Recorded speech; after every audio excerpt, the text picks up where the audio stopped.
आणखी एक breaking news आहे। शिखर बँकेच्या कामकाजामध्ये अनियमितता नसल्याचं मुंबई पोलिसांनी म्हटलेलं आहे। गैरव्यवहार प्रकरणामध्ये बंद करण्याच्या अहवालामध्ये मुंबई पोलिसांनी हा दावा केला आणि त्याचबरोबर गैरव्यवहार प्रकरण हे बंद करण्याची शिफारसही केली आहे। विविध संस्थांना दिलेल्या कर्जामुळे आणि साखर कारखाना विक्रीमुळे कुठलेही नुकसान न झाल्याचा दावा मुंबई पोलिसांच्या या अहवालामध्ये करण्यात आला आहे। तर शिखर बँकेमध्ये गैरव्यवहार झाले असा आरोप करण्यात आला होता आणि त्याचबरोबर शिखर बँकेने जे कर्ज दिले आहेत विविध संस्थांना साखर कारखान्यांना त्यामुळे हेराफेरी झाल्याचा आरोप सुद्धा होता। पण त्याच्यामध्ये आता मुंबई पोलिसांनी एक अहवाल दिला आहे आणि त्यामध्ये गैरव्यवहार प्रकरण बंद करण्याची शिफारस त्यांनी केलेली आहे। विविध संस्थांना दिलेल्या कर्जामुळे आणि साखर कारखाना विक्रीमुळे कोणत्याही प्रकारचं नुकसान न झाल्याचा दावा त्यांनी केला आहे।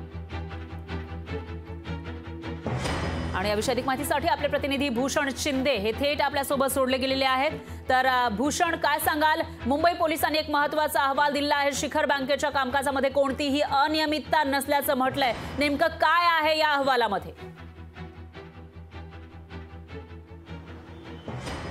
नक्कीच फरा, एकंदर पाहिलं तर शिखर बँक घोटाळा ज्यामध्ये 70 जणांसोबत महाराष्ट्राचे उपमुख्यमंत्री अजित पवार हे मुख्य आरोपी होते, यामध्ये मुंबई पोलिसांनी क्लोजर रिपोर्ट सादर केलेला आहे।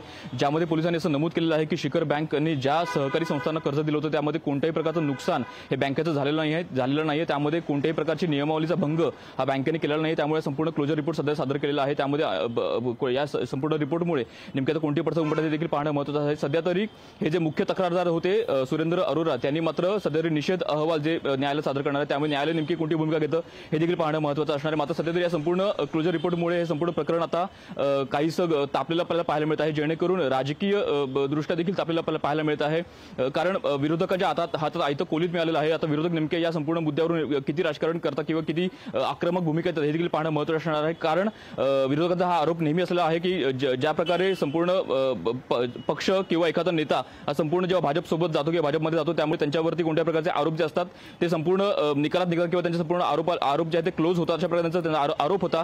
त्यामुळे विरोधकांना आता हायतं कोलीत मिळालेलं आहे। त्यामुळे येत्या काळामध्ये नेमकं प्रकरण आहे तर कोणत्या दिशेने जातं हे देखील पाहणं महत्त्वाचं असणार आहे। निश्चितच भूषण, निवडणुकीचा काळ आहे, प्रचार केला जातोय, आरोप प्रत्यारोप होत आहेत आणि त्याच्यामध्ये आता मुंबई पोलिसांचा हा जो रिपोर्ट आलाय त्यावरून विरोधक काय प्रतिक्रिया देतात ते बघावं लागेल। दरम्यान धन्यवाद तुम्ही दिलेल्या या सविस्तर माहितीसाठी।